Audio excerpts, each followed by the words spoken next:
Good morning dear students. कैसे हैं आप सब? आशा है आप सब सकुशल होंगे। हिंदी की ऑनलाइन क्लास में आपका टॉपिक शब्द विचार चल रहा था, जिसमें अपन ने निम्नलिखित आधारों पर शब्दों के भेद कंप्लीट कर चुके थे।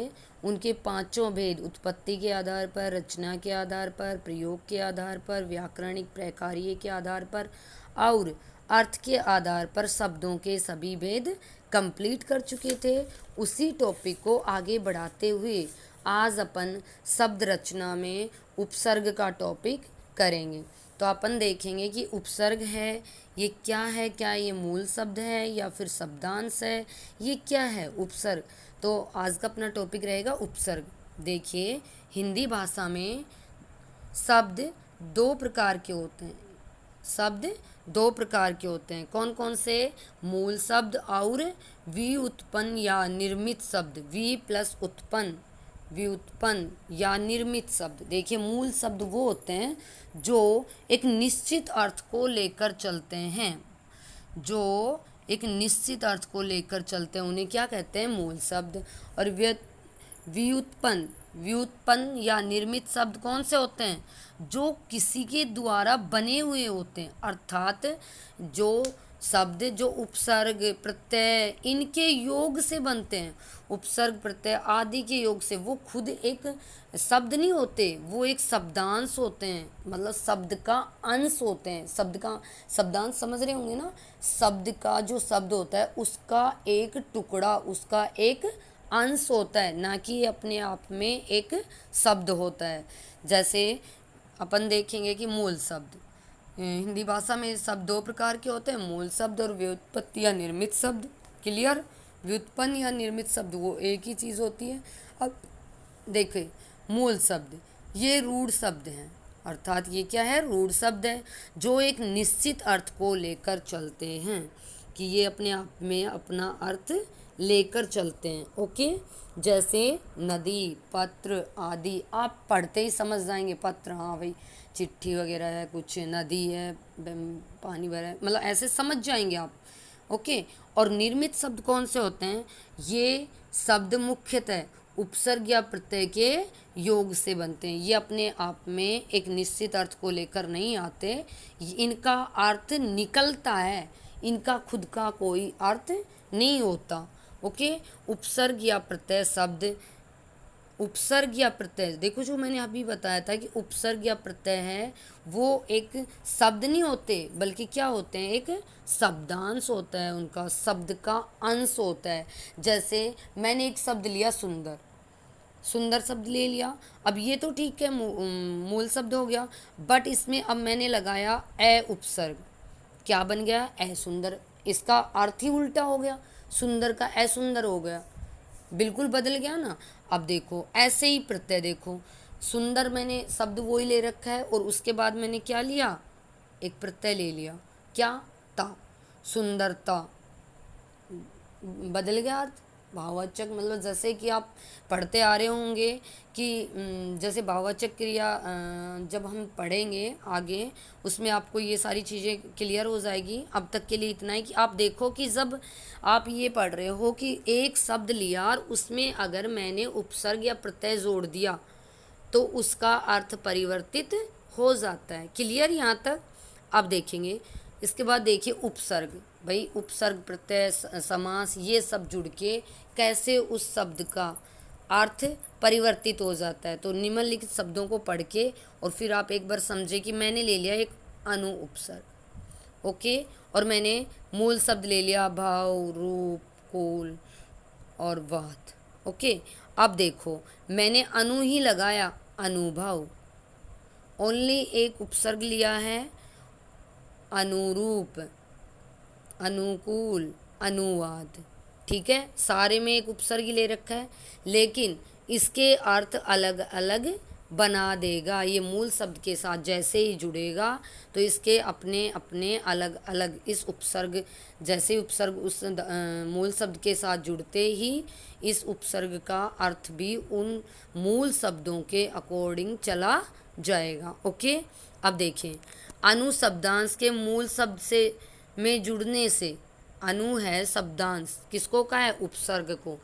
कि ये अनुपसर्ग है, शब्दांश के मूल शब्द में जुड़ने से मूल शब्द के अर्थ में परिवर्तन आ जाता है। कि जो ये मूल शब्द हैं इनमें सभी में अगर ये जोड़ देंगे तो इन सब का जो अर्थ है वो ही बदला जाएगा, पूरा बदल जाएगा। ओके, तो अब आप सबसे पहले पढ़ेंगे उपसर्ग किसे कहते हैं। वे शब्दांश जो मूल शब्द के पूर्व में जुड़कर, प्रारंभ में जुड़कर, मतलब शुरू में जुड़कर, और काफ़ी जगह आता है आदि। आदि का अर्थ भी होता है प्रारंभ, आदि। जैसे आप बोलते होंगे मोहन, सोहन, सीता, गीता आदि, मतलब और भी हैं, ये अभी ख़त्म नहीं हुए। आदि का अर्थ ये होता है कि कंटिन्यू अभी चल रही है ये लाइन। जैसे मैं कह दूँ क्लास में, अरे बच्चों राम, सीता, सोहन, गीता, मोहन, ऐसे बोलती मैं बोल दूँ आदि, कि मतलब ये ही नहीं, अभी और बच्चे जो और हैं उनकी भी कड़ी चल रही है। आदि का अर्थ भी कई बार आता है कि आदि, आदि का अर्थ भी आरंभ होता है कि वे शब्द जो आदि में जुड़कर अर्थात प्रारंभ में जुड़कर अर्थात पूर्व में जुड़कर उसके अर्थ में परिवर्तन लाते हैं, उन्हें क्या कहते हैं, उपसर्ग कहते हैं। क्लियर। इसके बाद देखिए जैसे से प्लस परिवार, से प्लस परिवार, से परिवार। उसके बाद ए प्लस धर्म। मैंने एक जैसे मैं बताऊं कि एक मूल शब्द लिया धर्म, लेकिन उसमें मैंने क्या ले लिया, एक उपसर्ग ए ले लिया, उल्टा बना दिया इसने, तो बना दिया ना धर्म, और धर्म के हमने ए शब्दांश, ए उपसर्ग लगा दिया, तो क्या बन गया, ए धर्म। क्लियर। इसी प्रकार से आदान, अपमान, तो ये जब कहने का अर्थ यही है कि मूल शब्द में अगर जुड़ जाएं तो अर्थ परिवर्तन कर देते हैं। क्लियर। अब देखिए हिंदी में 3 प्रकार के उपसर्ग होते हैं। कितने प्रकार के होते हैं, 3 प्रकार के। कौन कौन से, हिंदी में 3 प्रकार के, संस्कृत के उपसर्ग, हिंदी के उपसर्ग और विदेशी उपसर्ग। ठीक है, हिंदी में 3 प्रकार के उपसर्ग होते हैं। कौन कौन से, संस्कृत के उपसर्ग, हिंदी के उपसर्ग और विदेशी उपसर्ग। ओके, तो सबसे पहले हम पढ़ेंगे संस्कृत के उपसर्ग। कि हमारी हिंदी भाषा में काफ़ी ऐसे उपसर्ग भी होते हैं संस्कृत के जो हम अपनी हिंदी में इनको यूज़ लेते हैं, उपयोग में लेते हैं। ओके, तो संस्कृत का उपसर्ग देखो, जैसे ऊपर हमने एग्जाम्पल में भी लेके देखा था, ए, क्या लिया, ए, ए। अब ए का सबसे पहले तो आपको अर्थ भी पता होना चाहिए। ए का अर्थ क्या होता है, नहीं या अभाव। अब इससे आप 3-4 शब्द बना के देखेंगे। जैसे मैंने एक मूल शब्द लिया ज्ञान, ले लिया, अब इसमें मैंने क्या जोड़ दिया, उपसर्ग जोड़ दिया। कौन सा, संस्कृत का एक उपसर्ग होता है ए, उसको जोड़ दिया, तो क्या बन गया, अज्ञान। एकदम से अर्थ ही परिवर्तित कर दिया। क्लियर। ऐसे ही ए धर्म, ए काल, ए नाथ, मतलब जब ए का अर्थ होता है नहीं या अभाव। ज्ञान था, पहले मैंने एक मूल शब्द लिया ज्ञान, लेकिन ए जुड़ते ही इसका अर्थ परिवर्तित हो गया, नहीं हो गया, इसका अभाव का, ये हमें यहाँ अभाव का सूचक दे रहा है कि ज्ञान नहीं है।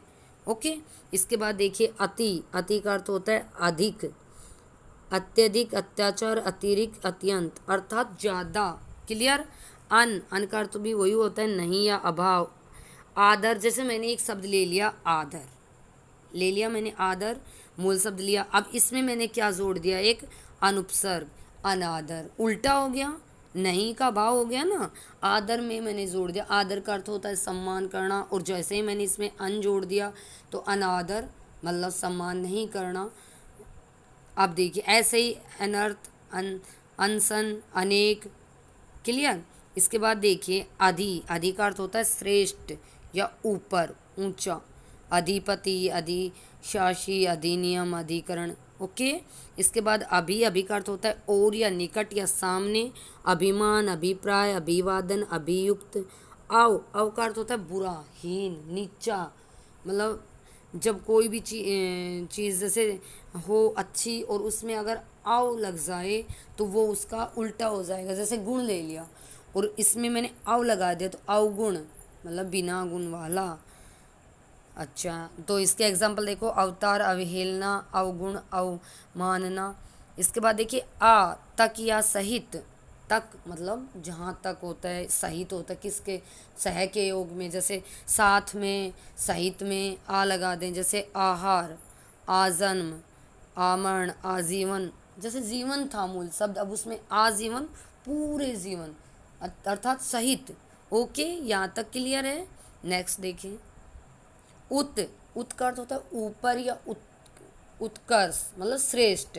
उत और उद दोनों एक जैसे ही हैं, और दोनों उत और उद एक से ही बने हैं। उत होता है जैसे इसका सामने वाला अक्षर देखा जाता है, और तय तीसरे में चला जाता है, तय थ द, तो ये इसी से निकला हुआ है, उत है ये उद से ही। तय थ द अपने ही वर्ग के तीसरे अक्षर में बदला गया। ऐस तो उत के एग्जाम्पल देखिए, उत्साह, उत्पन्न, उत्तर, उत्कर्ष, उत्थान।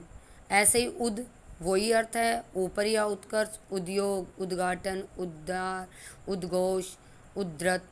क्लियर। उप का अर्थ होता है छोटा या अच्छा, भी कई जगह अच्छा भी होता है। उपवन, उपचार, उपहार, उपमंत्री, उपराष्ट्रपति, उपजाति, ये सब किस में आते हैं? उप, अर्थात छोटा, जो चीज़ है उससे थोड़ा नीचे। अच्छा, कु का अर्थ बड़ा इजी है, बुरा, गंदा। कुपुत्र, कुमति, कुकर्म, कु कुमार्ग, कुचक्र। क्लियर। तत्, उसी या उसके पीछे, मतलब बाद में, तत्पश्चात, तदनुसार, तत्काल, तत्पुरुष है। क्लियर। इसके बाद दुर, कठिन या बुरा, दुर्गति, मतलब बुरा जो भी है कि गति होती है। देखो मूल शब्द जैसे मैंने यहाँ लिया गति, अब इसमें दूर जोड़ दिया तो दुर्गति। दुर्गुण, गुण में दूर जोड़ दिया, दुर्गुण। उल्टा हो गया, इसका बुरा हो गया ना। दुर्घटना, दुर्बल, दुर्दिन, दुर्गम। ओके। दुस, इसका भी वही कठिन होता है, दुस्साहस, दुस्साध्य, दुष्कर, दुस्साधन। निश, नहीं या रहित के योग में, कि बिना के योग में। निश्चय, निसंदेह, निस्तेज, निसंतान है, निसंतान है अर्थात संतान से रहित। नीचे, नी का नीचे या भीतर, निकुंज, निदाय, निवास, नियम, निरंजन, निबंध। क्लियर। परी का अर्थ मोस्ट ऑफ बच्चे 6 में ही बहुत अच्छे से जान जाते हैं। अभी परा ये उसमें कारक में भी आते हैं, चारों ओर या अधिक। परिचय, परिस्थिति, परिवहन, परिक्रमा, परिणाम। क्लियर। उसके बाद अधिक या आगे, प्रकार्य, प्रता, प्रहार, प्रमाण, प्रचार्य। प्रत्येक के योग में, अर्थात हर एक के योग में। प्रतिक्रिया, प्रतिलिपि, प्रतिपल, प्रतिवर्ष, अर्थात हमेशा जो चीज़ होती है, प्रत्येक, या फिर विरोध के अर्थ में भी आता है। सु, अच्छा, बहुत अच्छे से जानते होंगे। सुपुत्र, सुमार्ग, सु और कु ये एक दूसरे के अपोजिट भी हैं। ठीक है। उपसर्ग की भांति प्रयुक्त संस्कृत के अव्यय उपसर्ग। अगला क्या है कि उपसर्ग की भांति संस्कृत में जो हैं अव्यय भी आते हैं, तो उनको भी एक बार देख लेंगे अपन। अंत या अंतरय, अंदर, अर्थ होता है अंदर, मतलब ये वो अव्यय हैं ये, ना कि ये उपसर्ग, बट ये उपसर्ग की भांति संस्कृत के अव्यय होते हैं। ये उपसर्गों में काम में लिए जाते हैं, लेकिन ये क्या है? संस्कृत के अव्यय होते हैं। अधय, अधय अर्थात नीचे, अधय पतन, अधोगति। ओके। तिरस, निषेध, तिरस्कार, तिरस्कृत, तिरोहित। पुनः, फिर, पुनर्मिलन, पुनर्जन्म, पुनर्विवाह, पुरावृत्ति। ठीक है। चिर, बहुत अर्थात लंबा, ज़्यादा, चिरायु, चिरंजीवी, चिरकाल, चिरानंद। बहिर, बाहर, बहिष्कार, बहिर्मुखी, बहिर्गम, बहिर्जगत। सत, सज्जन, सज्जन, सत्याग्रह, सदाचार, समझ गए होंगे। स्व, अपना, स्वदेश, स्वभाषा। इसके बाद स्वरचित, स्वरूप, खुद का, मतलब अपना खुद का। स्वयं, अपने आप अर्थात खुद। स्वयं सेवा, स्वयं चालित है, स्वयं सेवक है, स्वयंवर है, मतलब खुद के द्वारा, अपने आप का। आविर है, प्रकट, आविष्कार, आविर्भूत, आविर्भान। बाकी अपन जो हिंदी के और जो विदेशी हैं उन सबको अपन बाद में देखेंगे। अभी सिर्फ अपन ने संस्कृत के उपसर्गों को किया है, उसके बाद जो हिंदी के उपसर्ग हैं उनको और ये विदेशी उपसर्ग हैं, इनको अपन अपनी अगली नेक्स्ट वीडियो में देखेंगे। तब तक के लिए take care, thank you, bye bye.